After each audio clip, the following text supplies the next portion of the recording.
Pastor Stephen Smith, and I'm with Christian Leadership Partners. We provide leadership training for profit and nonprofit organizations who need to take their companies to the next level. And I wanted to provide a 30-day training program from you from the Kings of the Bible that'll actually help you to be able to grow in your leadership skills and abilities. You may not have the tag on your door, you might not have a parking place out front, but every one of us have been designated by God as kings and leaders. So I really encourage everyone to watch these videos and to share them as much as possible. Don't forget to subscribe over here, because when you do, you'll get every single one of these videos, or at least a notification about the videos, so that you can watch them. What we're doing is we're doing a free 30-day program where people are learning about leadership from the Bible. Now, it's the best source of information that we have because it gives us a historical record of what we can look at and what we can follow along with. We're actually looking at the kings of Israel. Once Joshua crossed over the Jordan River with the Israelites, he left them with judges. And the judges were okay, and there were instances where every single one of them failed in different areas. And we could look at their leadership attributes, but what we really want to do is we want to look at the attributes of leaders who are actually appointed and put in place by God. So we want to take a look at these different kings and how we can actually learn from them.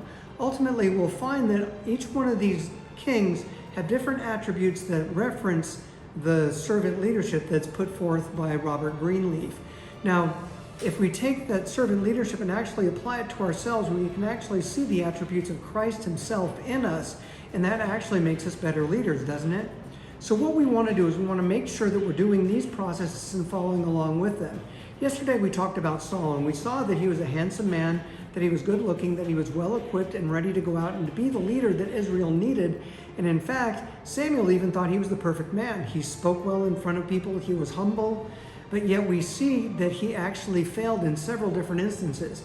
He was perfectly equipped to take on Goliath, and yet he had a shepherd boy go out instead of him. We also know that he eventually started taking credit for a lot of these things, and once competition arose, he felt so threatened by it, he tried to kill them.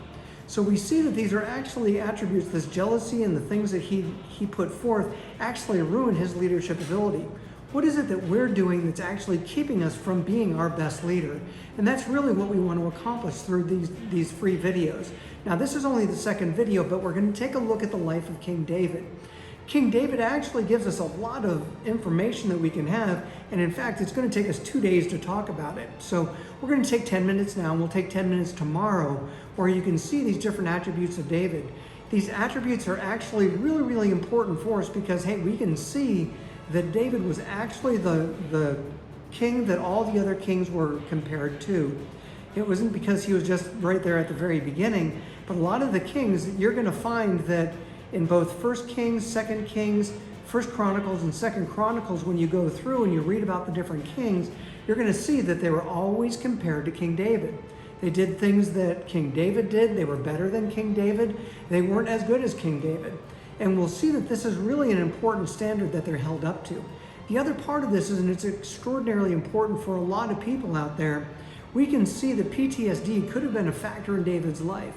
But we also have to understand this, that through praise and worship, PTSD was actually defeated.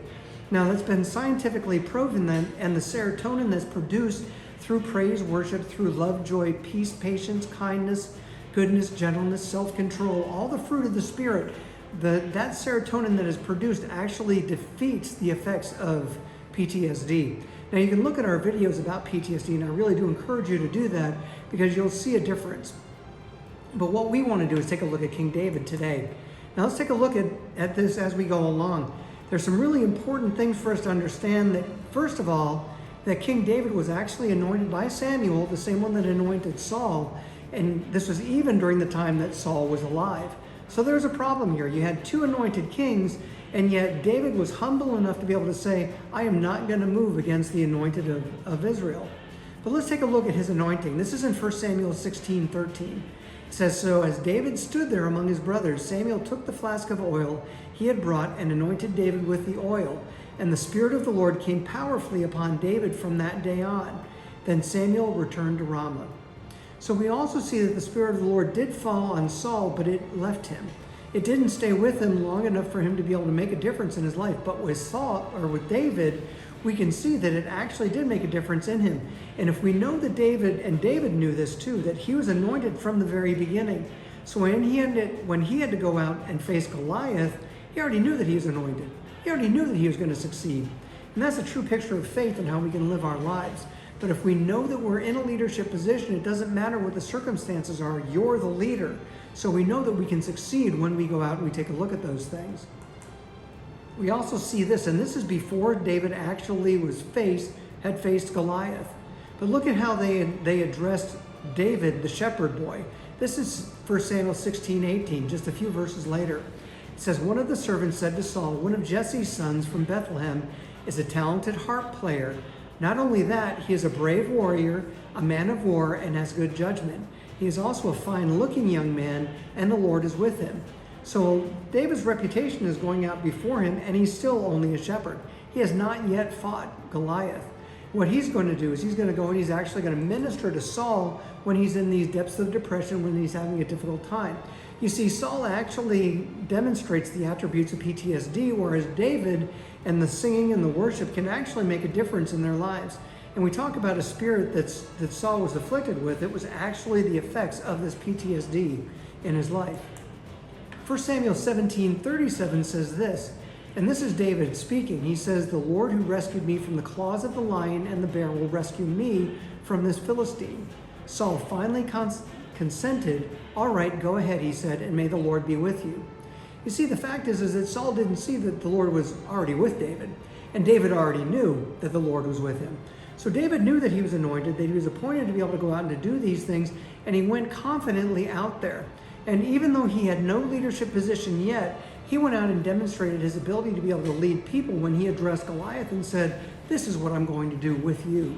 So he addressed his problems head on, face on, with the confidence, knowing that he was in a leadership position, that he was going to be in a leadership position, that he was anointed to do these things, and that God was with him.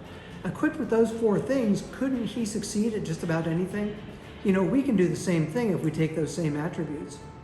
1 Samuel 26:23 says this, the Lord gives his own reward for doing good and for being loyal, and I refuse to kill you even when the Lord placed you in my power, for you are the Lord's anointed one.